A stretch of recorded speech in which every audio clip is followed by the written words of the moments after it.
We don't always have to be thinking about scales when we're playing lead guitar. Focus on the chords.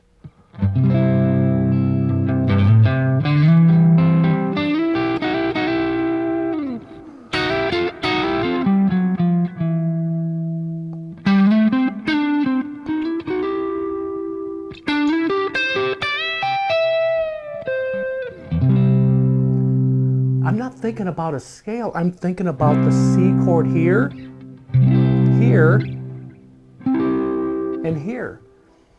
Just connect those together. That's what this video is about. Let's get into it.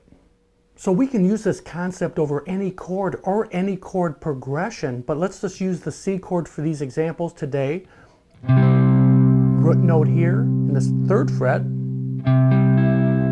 and then the 8th fret here, bar chord, and then the 15th fret.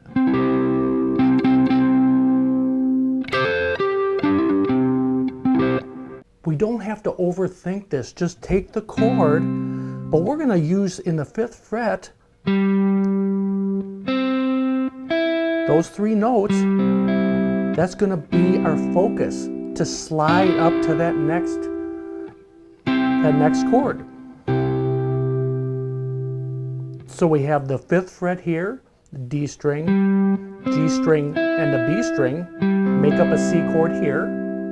And then in the 10th, 9th, 8th fret is another triad. 14, 12, 13. There's the root note, another C chord. But even though those are triads, I wanna focus on the full chord.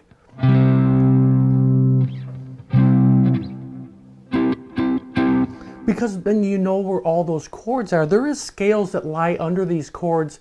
I'm really looking for that melodic sound that comes from the actual chord. You can do this with any major chord, I'm telling you. Root note here in the 3rd fret. Always you can slide 4 frets up to that major 3rd. So this would be in the 7th fret as the E note. But then right underneath that is the triad. I'm looking at the next chord now. A little piece of that.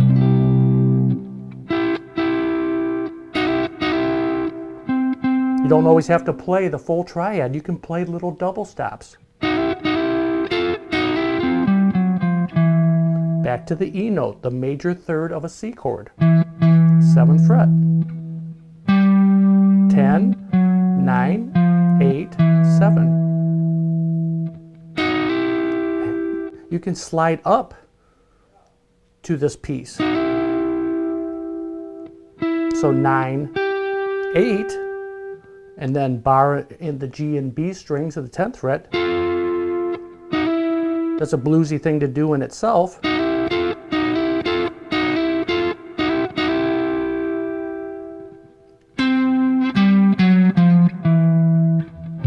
But I'm thinking of that full chord as I'm playing like that. And then I'm thinking about this next chord.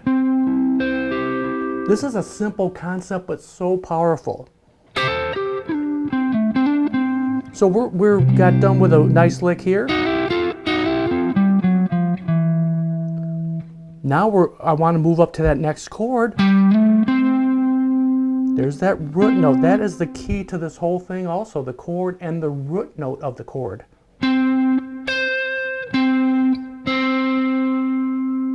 If you guys don't know where those are all over the fretboard, do it. Work on that because you will be a much more confident player.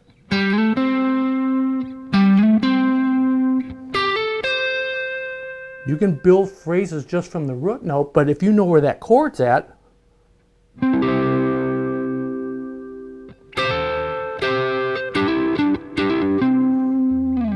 so slide from 10 to 12, and then hitting 10 here with the root note. Again, from 12 to 14,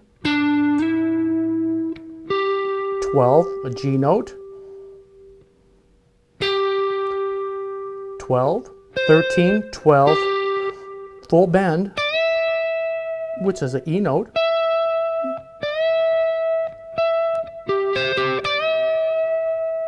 and you can strike this G note down here, which is a note in the C chord.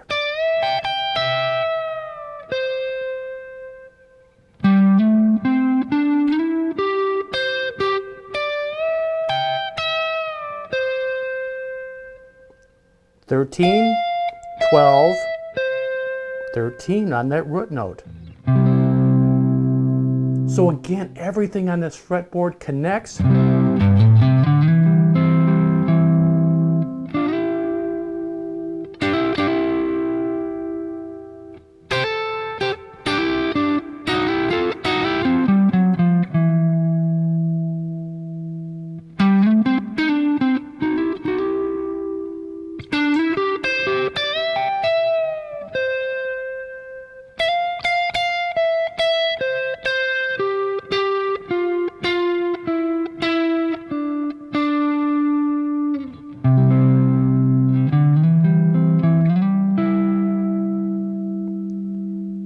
Again, sliding up to this is the chord I'm looking at, and just using a little piece of it. You can do a chromatic walk with that kind of move. So this is 10, 9 on the G string here. Just those two notes. I use my finger a lot there. You can use your pick. Know where these movements are for each chord.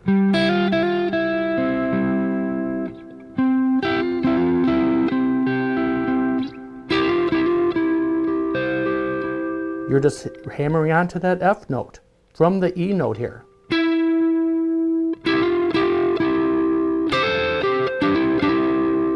Just sounds so good because you're playing all the notes in the C chord. So again, locate the chord.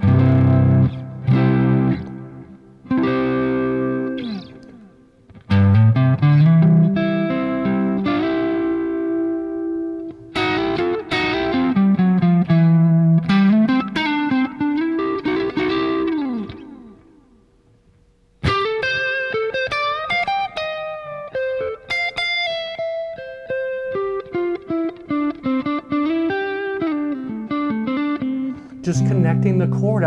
You're playing a lot of the C major pentatonic and actually the C major scale, but you don't have to think of it like that. You can put a label on it if you want, cage system or whatever you want to do, or triads.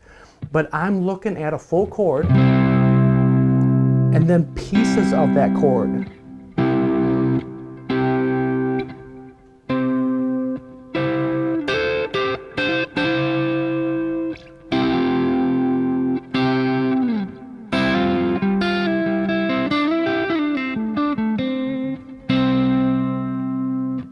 Before you start improvising over a backing track, just work out some of these ideas and you'll just have a lot more confidence when you're jamming and improvising over backing tracks or with your buddies. Thanks a lot for hanging out with me today. Let's talk soon.